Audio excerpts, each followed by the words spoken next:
ಸರ್ಕಾರಿ ಪದವಿ ಪೂರ್ವ ಕಾಲೇಜು, ಬಾಲಕಿಯರ ಪದವಿ ಪೂರ್ವ ಕಾಲೇಜು ಹಾಗೂ ಬೆಂಗಳೂರು ಅಕ್ಕ ಐಎಎಸ್ ಅಕಾಡೆಮಿ ಇವರ ಸಂಯುಕ್ತಾಶ್ರಯದಲ್ಲಿ ಪಟ್ಟಣದ ಡಾಕ್ಟರ್ ಬಿಆರ್ ಅಂಬೇಡ್ಕರ್ ಭವನದಲ್ಲಿ ವಿದ್ಯಾರ್ಥಿಗಳಿಗೆ ಪಿಯುಸಿ ನಂತರ ಮುಂದೇನು ಹಾಗೂ ಸ್ಪರ್ಧಾತ್ಮಕ ಪರೀಕ್ಷೆಗಳಿಗೆ ತಯಾರಿ ಕುರಿತು ವಿದ್ಯಾರ್ಥಿಗಳಿಗೆ ಹಮ್ಮಿಕೊಂಡ ಉಚಿತ ಕಾರ್ಯಾಗಾರವನ್ನು ನಡೆಸಲಾಯಿತು. ಈ ಕಾರ್ಯಕ್ರಮವನ್ನು ಬೆಂಗಳೂರು ಅಕ್ಕ ಐಎಎಸ್ ಅಕಾಡೆಮಿ ಮುಖ್ಯಸ್ಥ ಡಾಕ್ಟರ್ ಶಿವಕುಮಾರ್ ಉದ್ಘಾಟನೆ ನಡೆಸಿದರು. ಇವರ ಜೊತೆಯಲ್ಲಿ ಕ್ಷೇತ್ರ ಸಂಪನ್ಮೂಲ ಸಮನ್ವಯ ಅಧಿಕಾರಿ ಶಿವಮರಿಯಪ್ಪ, ಸರ್ಕಾರಿ ಪದವಿ ಪೂರ್ವ ಕಾಲೇಜು ಪ್ರಾಂಶುಪಾಲ ಹರೀಶ್ ಸೇರಿದಂತೆ ಇನ್ನು ಮುಂತಾದವರು ಸಾಕ್ಷಿಯಾದರು. ಈ ಸಂದರ್ಭದಲ್ಲಿ ಮಾತನಾಡಿದ ಬೆಂಗಳೂರು ಅಕ್ಕ ಐಎಎಸ್ ಅಕಾಡೆಮಿ ಮುಖ್ಯಸ್ಥರಾದ ಡಾಕ್ಟರ್ ಶಿವಕುಮಾರ್, ಸ್ಪರ್ಧಾತ್ಮಕ ಯುಗದಲ್ಲಿ ಯಶಸ್ಸಿನ ಜೀವನ ಪ್ರತಿಯೊಬ್ಬರ ಕನಸು. ಅದನ್ನು ಸಾಕಾರಗೊಳಿಸಲು ಒಂದು ಉತ್ತಮ ಉದ್ಯೋಗವನ್ನು ಆಯ್ಕೆ ಮಾಡುವುದು ಮತ್ತು ಸೇರಿಕೊಳ್ಳುವುದು ಬಹಳ ಮುಖ್ಯ. ಅದರಲ್ಲಿಯೂ ಸರ್ಕಾರಿ ಉದ್ಯೋಗ ಒಂದು ಉತ್ತಮ ಆಯ್ಕೆ.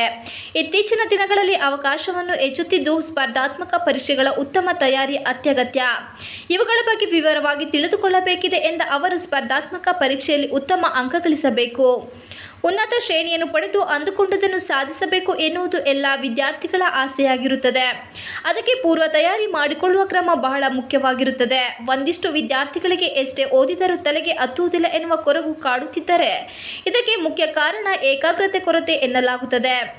ಫಲಿತಾಂಶದ ನಂತರ ಉನ್ನತ ಕಾಲೇಜುಗಳಲ್ಲಿ ಪ್ರವೇಶ ಪಡೆಯುವುದು ಮತ್ತು ಹಲವು ಹುದ್ದೆಗಳನ್ನು ಪಡೆಯಲು ವಿದ್ಯಾರ್ಥಿಗಳು ತಯಾರಿ ಮಾಡಿಕೊಳ್ಳಬೇಕಾದ ಅನಿವಾರ್ಯತೆ ಇದೆ.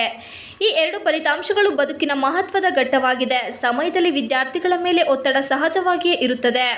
ಹೀಗಾಗಿ ಈ ಸಮಯದಲ್ಲಿ ವಿದ್ಯಾರ್ಥಿಗಳು ಕಷ್ಟಪಟ್ಟು ಓದುವ ಬದಲು ಕೆಲವು ವಿಧಾನಗಳನ್ನು ಅನುಸರಿಸಿಕೊಂಡು ಓದಿದರೆ ಉತ್ತಮ ಫಲಿತಾಂಶ ಪಡೆಯಲು ನೆರವಾಗುತ್ತದೆ ಎಂದ ಅವರು, ಪ್ರತಿ ವಿದ್ಯಾರ್ಥಿಗಳು ಮೊದಲು ಕನಸು ಕಾಣುವ ಮೂಲಕ ತಮ್ಮ ಗುರಿಯನ್ನು ತಲುಪಬೇಕು ಎಂದರು.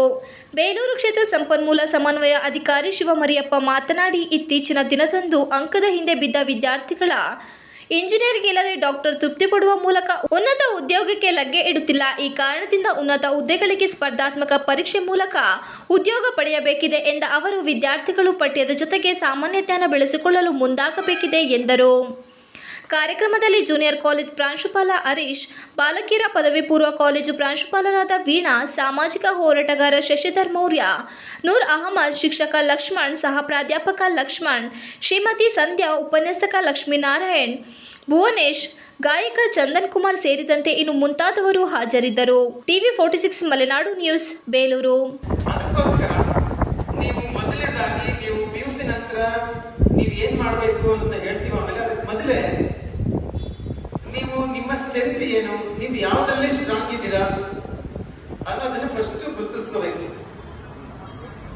ಇದನ್ನ ನಿಮ್ಮ ಪೇರೆಂಟ್ಸ್ ಗುರುತಿಸಿ ಹೇಳ್ಬೇಕು. ಸಾಮಾನ್ಯವಾಗಿ ಅವ್ರು ಗುರುತಿಸ್ಲಿಲ್ಲ ಅಂದ್ರೆ ನಿಮ್ಗೆ ಶಿಕ್ಷಕರಾಗಿರ್ತಕ್ಕಂಥ ಗುರುತಿಸಿ ಹೇಳ್ಬೋದು, ಈ ವಿಚಾರದಲ್ಲಿ ಸ್ಟ್ರಾಂಗ್ ಇದೆಯಾ, ಈ ಫೀಲ್ಡ್ ಅಲ್ಲಿ ಬೆಳೆದ್ರೆ ನೀನು ಎತ್ತರಕ್ಕೆ ಹೋಗ್ತೀಯಾ ಅಂತ ಹೇಳ್ಬೋದು ಶಿಕ್ಷಕರು.